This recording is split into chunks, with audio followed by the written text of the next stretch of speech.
गांव के सबसे किनारे पर, जहां मिट्टी धीरे धीरे बंजर होने लगती थी और खेतों की हरियाली खत्म होकर सूखी धरती दिखाई देने लगती थी, वहीं एक टूटी हुई मिट्टी की झोपड़ी खड़ी थी। उस झोपड़ी में शंकर अपनी पत्नी कमला और अपनी 11 साल की बेटी गौरी के साथ रहता था। गरीबी उस घर की पुरानी सच्चाई थी। बरसों से खेत सूखे पड़ रहे थे। गांव के बड़े किसान धीरे धीरे अमीर होते जा रहे थे, लेकिन छोटे किसानों की जिंदगी हर साल और कठिन होती जा रही थी। शंकर के पास बस आधा बीघा जमीन थी। वही उसकी उम्मीद थी, वही उसकी मजबूरी। शंकर, आज फिर रात भर ठीक से नींद नहीं आई ना? जब आदमी की आंखों के सामने घर की चिंता घूमती रहे ना कमला, तब नींद भी डरकर दूर भाग जाती है। इतना मत सोचो, भगवान ने चाहा तो सब ठीक होगा। भगवान भी उसी की मदद करता है जो खुद हिम्मत ना छोड़े। मैं हारना नहीं चाहता कमला, बस डरता हूं कि कहीं हमारी गौरी को भी वही जिंदगी ना मिले जो हमने देखी है। बाबा, आज मैं भी आपके साथ खेत चलूंगी। तू खेत में क्या करेगी बेटी? आप कहते हो ना कि जमीन माँ जैसी होती है, तो मैं भी अपनी जमीन को देखना चाहती हूँ। तू सच में बहुत बड़ी हो गई है गौरी। सुबह की हल्की धूप खेतों पर फैल रही थी। शंकर अपनी सूखी जमीन को चुपचाप देख रहा था। मिट्टी में दरारें पड़ चुकी थी। ऐसा लग रहा था जैसे जमीन भी थक चुकी हो। तभी दूर से एक बूढ़ा साधु धीरे धीरे चलता हुआ वहां आया। बेटा, थोड़ा पानी मिलेगा? जरूर बाबा। गरीब आदमी के घर में ज्यादा कुछ ना हो, लेकिन पानी और सम्मान हमेशा मिलता है। शंकर ने अपनी छोटी मटकी से पानी निकालकर साधु को दिया। तुम खुद परेशान लगते हो, फिर भी चेहरे पर गुस्सा नहीं है। गरीबी इंसान को कमजोर जरूर करती है बाबा, लेकिन अगर आदमी का दिल छोटा हो जाए ना, तब असली हार होती है। बहुत बड़ी बात कही तुमने। साधु कुछ देर तक शंकर की जमीन को देखता रहा। फिर उसने अपनी झोली से लाल रंग का छोटा सा बीज निकाला। ये साधारण बीज नहीं है, ये लाल चंदन का बीज है। इसे संभाल कर लगाना। अगर तुम्हारा मन साफ रहा और मेहनत सच्ची रही, तो एक दिन यही पेड़ तुम्हारी जिंदगी बदल देगा। लाल चंदन? हाँ, लेकिन याद रखना, पेड़ सिर्फ पानी से नहीं उगते, इंसान की नीयत से भी उगते हैं। इतना कहकर साधु वहां से चला गया। कौन थी ये बाबा? पता नहीं, लेकिन जाते जाते एक अजीब उम्मीद दे गए। बाबा, क्या हम ये बीज अभी लगाएंगे? हाँ बेटी, शायद भगवान ने हमारी सूखी जमीन के लिए यही आखिरी उम्मीद भेजी है। तीनों ने मिलकर खेत के बीचों बीच छोटी सी जगह खोदी। शंकर ने बहुत संभाल कर लाल चंदन का बीज मिट्टी में डाला। हे भगवान, हमने हमेशा मेहनत की है, बस इस बार हमारी मेहनत को सूखने मत देना। मैं रोज इस पेड़ को पानी दूंगी बाबा, और मैं रोज इसके लिए प्रार्थना करूंगी। उसी गांव में एक साहूकार रहता था, धनराज। गांव के आधे गरीब लोग उसके कर्ज में दबे थे। वो गरीबों की मजबूरी देखकर मुस्कुराता था। एक दिन उसकी नजर शंकर के खेत पर पड़ी। अरे शंकर, इस सूखी जमीन में अब क्या उगाने की कोशिश कर रहा है? उम्मीद बो रहा हूं साहूकार जी। गरीब आदमी की उम्मीद भी उसकी जेब जैसी खाली होती है। खाली जेब आदमी को छोटा नहीं बनाती साहूकार जी, खाली दिल बनाता है। धनराज के चेहरे पर हल्की जलन दिखाई दी। देखता हूं ये छोटा सा बीज तेरी जिंदगी कैसे बदलता है।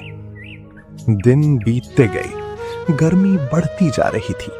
गांव के कई खेत सूखने लगे थे, लेकिन शंकर हर सुबह उठकर उस छोटे से बीज वाली जगह पर पानी डालता। कई लोग उसका मजाक उड़ाने लगे। अरे शंकर पागल हो गया है, सूखी जमीन में लाल चंदन उगाएगा। गरीबी आदमी को सपने ज्यादा दिखाने लगती है। लेकिन शंकर ने किसी की बात का जवाब नहीं दिया। लोगों की बातें सुनकर बुरा नहीं लगता। जब आदमी के पास सच और मेहनत हो ना, तब दूसरों की बातें धीरे धीरे छोटी लगने लगती हैं। एक सुबह गौरी दौड़ती हुई घर के अंदर आई। पापा, पापा जल्दी चलो, हमारा बीज उगाया। शंकर और कमला तुरंत खेत की तरफ भागे।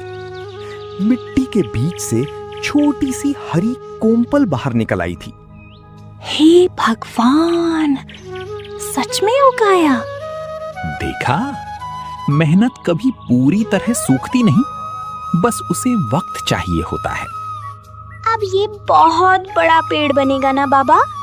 हाँ बेटी, और एक दिन यही पेड़ हमारी किस्मत बदलेगा। महीने बीतते गए। छोटा सा पौधा अब धीरे धीरे मजबूत होने लगा था। उसकी लकड़ी में हल्का लालपन दिखने लगा था। गांव के लोग अब शंकर का मजाक कम और हैरानी ज्यादा करने लगे थे। सुनो, शायद सच में ये लाल चंदन का पेड़ है। अगर ये बड़ा हो गया ना, तो शंकर की जिंदगी बदल जाएगी। लेकिन जहां उम्मीद होती है, वहां लालच भी धीरे धीरे जन्म लेने लगता है। धनराज अब रोज चोरी छिपे उस पेड़ को देखने आने लगा। अगर ये सच में लाल चंदन है, तो इसकी कीमत लाखों में होगी। इतना धन मैं किसी गरीब के हाथ नहीं लगने दूंगा। एक रात गांव में तेज आंधी और बारिश शुरू हो गई। बिजली जोर जोर से चमक रही थी। शंकर, मुझे उस पेड़ की चिंता हो रही है। इतनी तेज हवा में कहीं टूट ना जाए।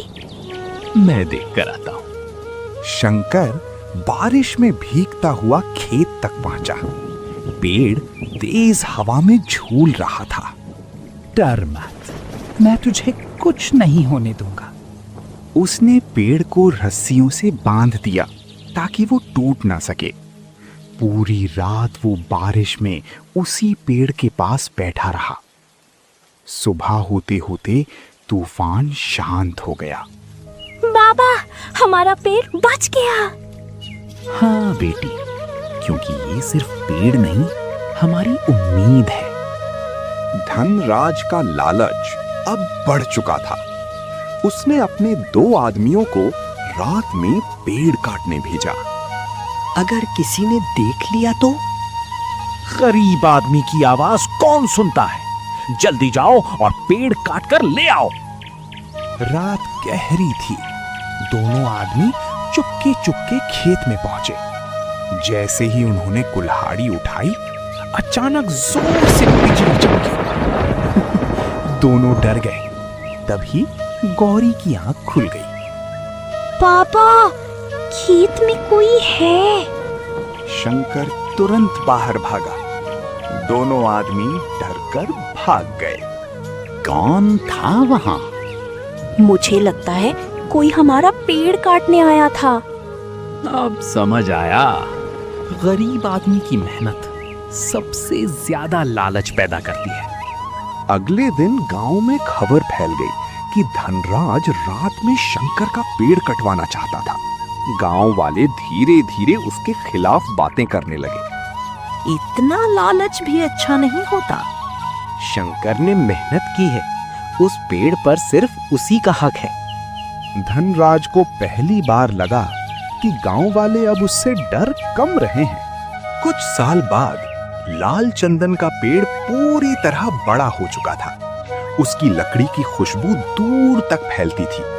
शहर से व्यापारी उस पेड़ को देखने आने लगे। एक व्यापारी ने शंकर को बहुत बड़ी कीमत देने की बात कही। अगर तुम ये पेड़ बेच दो, तो तुम्हारी आने वाली कई पीढ़ियां आराम से जी सकती हैं। शंकर, अब हमारे सारे दुख खत्म हो सकते हैं। लेकिन बाबा, आप हमेशा कहते थे कि पेड़ सिर्फ पैसा नहीं देता, जिंदगी देता है। शंकर काफी देर तक चुप रहा। ये पेड़ सिर्फ हमारी गरीबी खत्म करने के लिए नहीं उगा था। इसने हमें मेहनत, धैर्य और उम्मीद सिखाई है। मैं इसे पूरा नहीं कटवाऊंगा। क्या मतलब?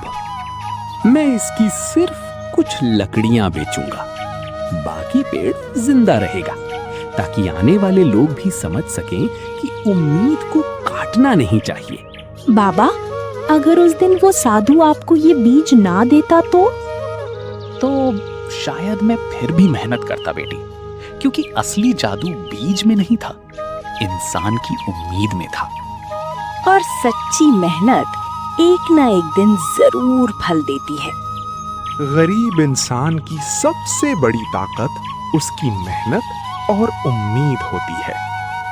जो इंसान धैर्य के साथ मेहनत करता है, उसकी सूखी जमीन पर भी एक दिन लाल चंदन जरूर उगता है।